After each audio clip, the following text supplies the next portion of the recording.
Hello everyone and welcome to a Theme Park Worldwide news update. Now this is a video that I've been wanting to film for a very long time, so I'm really happy to be finally talking about the installation of a permanent flat ride that Alton Towers want to build. Honestly, this excites me so much, it really does. And actually we've been having a lot of really exciting news from Alton Towers recently of them making some really positive steps forward into 2024 and beyond. This is really the one that we've really been waiting for the most, and that is information about finally a new permanent flat ride. And in this video, I'm going to look through the planning documents that have just been revealed a couple of days ago, and of course, share my thoughts on all of this too. Now, of course, Alton Towers has got some fantastic world-class roller coasters, and in the past used to have some brilliant flat rides too. And of course, these are smaller rides that support the bigger attractions in the park.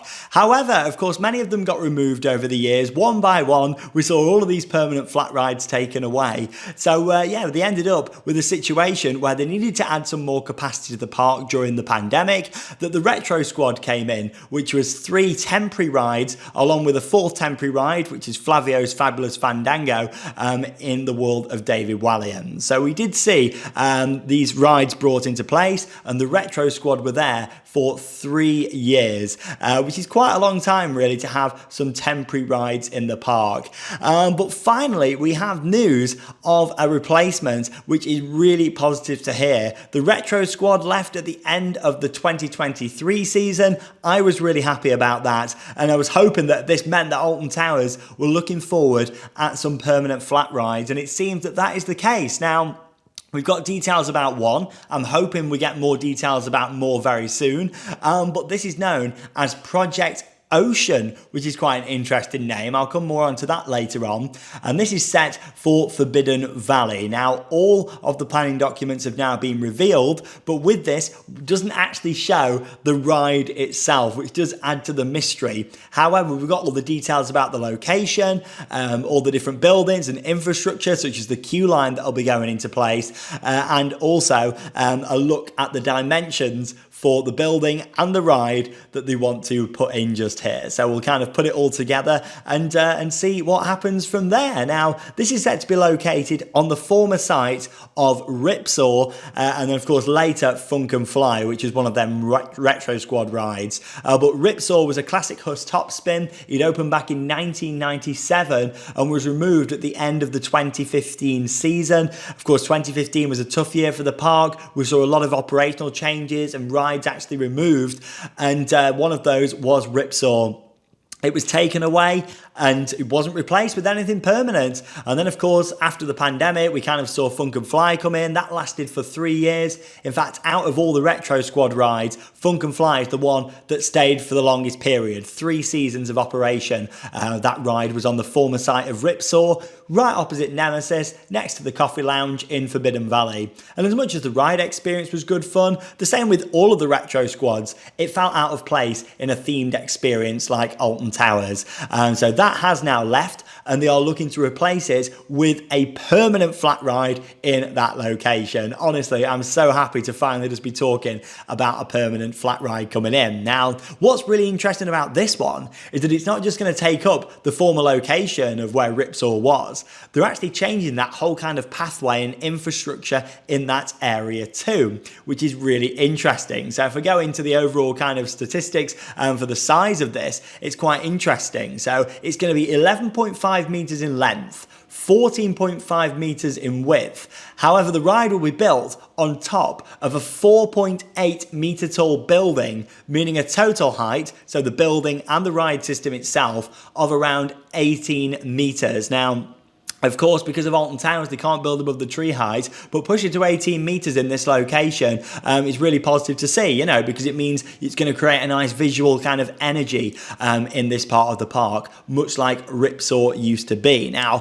what's fascinating about this, taking away the ride system for a moment, is the fact it's going to be built on top of a 4.8 meter tall building. What is the idea behind that? Why do they want to do it? And that's the big question with this one. Now, they're actually going to change the pathway pathway infrastructure and build an underpass, so a subway that would run down towards Galactica and the roller coaster restaurant. So just to put it into perspective, say you were walking down from by the Skyride station, past the Blade, and then you'd head down towards the roller coaster restaurant and Galactica, you'd actually pass through a little tunnel underneath the ride itself. Now, that is really fascinating because you kind of do all the maths behind that. It works out that the ride itself will be about 13 meters tall on top of the 4.8 meter building, because we know the total height is 18 meters. Now, I do find that quite fascinating. Also, you can see in the plans that there'll be two large theming structures about half the height of the ride on either side. So it kind of looks like with this, they want to create this big spectacle piece kind of in the heart of Forbidden Valley, one that you're going to see from everywhere. You've got the coffee lounge next door. Of course, you've got the new shop for Nemesis that's currently under construction. That'll be right next door to this ride and probably act as a gift shop for this attraction too. But also you'll be able to walk under it. You'll be able to see it from all the way around. You'll come off Nemesis Reborn and look across and see it there too. This will be a real spectacle, and that's something that Alton Towers, in regards to flat rides, has lacked for quite some time, especially since the removal of Ripsaw. It was great in that location, it really was, and it was just one of them that people could stand off and enjoy it, even if they didn't want to go on the ride itself. So whatever is being built here, it seems like Alton Towers are trying to create a statement piece, a spectacle, which will be in the heart of Forbidden Valley. Now, moving on to some of the other infrastructure, we know there's going to be a cattle pen queue line and also steps that will lead onto the top of that 4.8 meter tall building to load onto the ride. There'll also be lift access onto that level, of course, for those who need it, where the ride will be located. Now, in terms of kind of access gates, this is where it starts to get quite interesting to working out what sort of ride we could be seeing here. Now, there's two gates that lead to the ride from the loading area, it seems. So that's quite interesting, meaning it could be like 2 rows possibly, based on that. It also looks like from the plans that you've got a lower wall on 2 of the sides as well, which would suggest that whatever they want to build here is going to swing back and forwards. Now, of course, this is where it all gets very interesting, the speculation about what they could build here. You add this all up together and it's quite an interesting one, isn't it? Because surely, they could have just put this ride down on the ground on the spot where Ripsaw and Funkenfly used to be, and it would have been much easier, much less effort, no need to put steps in or a lift or build this building. You don't need to do any of that. It could have just sat at the back there and it would have looked great anyway. So for me, the fact they want to build this building and put a lift in and all the steps means I think we're going to be seeing something quite special built here, possibly something a little bit different. And that all kind of comes into Alton Towers and what they like doing. They like doing world's first and things really interesting. So maybe instead of going for like a generic flat ride, we're going to see something a little bit different here. But still, for me, no matter what it is, a permanent flat ride in that location, I'll be really happy. Now, at first you look at this and think, oh, it's got 2 kind of towers on the side by the look of the plans, theming structures that we don't know the exact shape of, but could they be for like an S&S screaming swing? But then you think, hang on a minute, they're very noisy. It wouldn't really fit with Alton Towers, because of the large noise, and I can't really imagine it in that area. So yeah, you look at the footprint and think, oh, it could be one of those, but then also think, actually, realistically, wouldn't fit with the location. Then you start moving on to other rides it could be, like possibly Zamperla Nebula. I mean, they're really popular now, great family thrill rides, and as much as the ride experience isn't spectacular, they're good fun, and also they create a spectacle from off-ride. Now, you imagine a Zamperla Nebula raised up nearly 5 meters with all theming around, 2 large theming structures as well. That would look pretty impressive. And also, if they were going more for a family flat ride in this location, that kind of balances the area out nicely. You've got 2 thrill coasters, a family flat ride with the Blade, and then also a dark ride with Nemesis Subterra. Another family flat ride would fit in quite well. Then, of course, you think, hang on a minute, this looks like it's got 2 lower walls on either side and it's going to be swinging. We've ruled out a screaming swing because of noise. Could we possibly see some form of gyro swing here, like a mini gyro swing, a pendulum ride that's going to swing out back and forwards? But then you also think about the maximum height, that it's going up to 18 meters total. So again, that's quite interesting. And then you look at possibly a top spin again from Huss or another manufacturer. It's not just Huss that build top spins. You've got like SBF Visa and a few other companies. Bear in mind, Merlin have worked with SBF on the rides for World of Jumanji for the flat rides there. So that's quite interesting. Now, a suspended Huss top spin is something that would be great there. It could fit in that location. But then also you start looking into the stats of how big a base needs to be for their standard model top spin from Huss, which would be like the suspended top spin, for example. You've got the other model too, but if they were going for the suspended, this has got the smaller of the footprints, and that's actually 22 meters by 9 meters. Of course, the 9 meters is fine, but 22 is bigger than what we're seeing here for the size of the footprints, you know, because as we know, it's 14.5 meters in width, and the suspended Huss top spin's 22, unless they were working with Huss or another manufacturer to build a smaller top spin for that site. So it's all really interesting. But then, of course, you go back to the project name for this, Project Ocean. Now, of course, we're in Forbidden Valley. Project Ocean doesn't relate to anything really that we know of.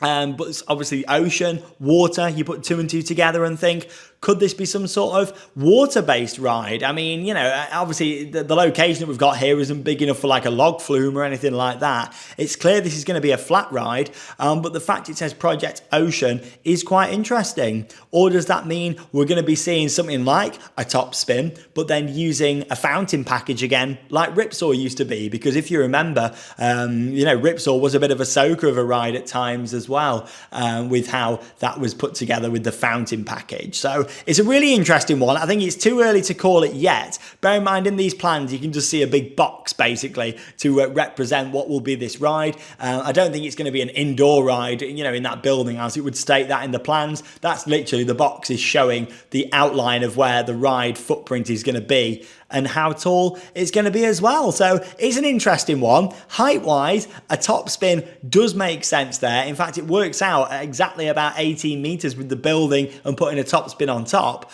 But then also from the base, it doesn't really fit unless they're going with something different from Huss, maybe SBF or another manufacturer. So at this early stage, it's hard to say what it could be, but I'm looking forward to following the developments. And to be honest, whatever flat ride it is, I'll take it. I've been saying for long enough that Alton Towers need permanent flats. They don't even need to be amazing experiences, just something to add to the capacity in between going on the world-class coasters. So I'm fully supporting this. I'm definitely behind it. I'm hoping it's going to get planning permission, and we're going to find out hopefully in April, based on the application, if this is going to be getting approved or not. Now, then we go on to the final thing, and that's timing for this. Obviously, going for April for finding out about this, you know, it's too late for it to be ready for like the start of the season, for example. Could this be opening later in 2024? I mean, they know there's going to be a lot of increased footfall to Forbidden Valley and the park in general with Nemesis reopening. So could it maybe be a summer opening, July, August? I don't know. A flat ride doesn't take too long to install. Or more likely, I would say, are they getting this in early for a 2025 edition? I think that's a more likely thing, because also building this would mean you've got to close off all that footpath which leads down from the Skyride and the Blade to Galactica. And also, would it kind of take away from Nemesis Reborn opening this year and having construction opposite? I think it would do. So I think this is more than likely going to be a 2025 edition. And that also confirms the rumours that we'd heard really about Project Horizon being pushed back, which was that suspected new indoor roller coaster. Seems like that has been pushed back a year. So we could be seeing a flat ride for 2025. I would also like to see another flat ride for next year. I think if they were doing it, you know, we could do with, well, 3 or 4 flat rides ideally, but you've got to be realistic. That probably isn't going to happen in one year. But, you know, ideally seeing a couple of flat rides for next year would be great. And that could be another thing. Could they be just doing an application at a time? We've seen this now for this flat ride. Then after we'll see an application for another one. But here's hoping. Who knows? That's what I'd like to see. But still, I'm happy even if we just get one. It's a step in the right direction. Alton Towers are making some really good decisions at the moment to improve the experience. So there we go. Let me know your thoughts. Comment down below. There's so many flat rides this could be.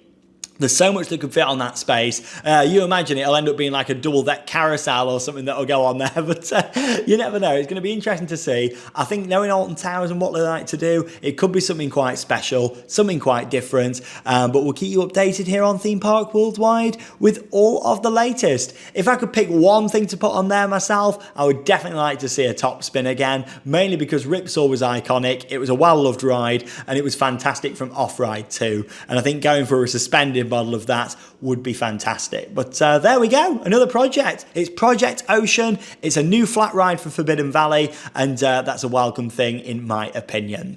Thanks for joining us here on Theme Park Worldwide, and that leaves me with one final thing to say. Get out there and keep on riding. See you in the next video.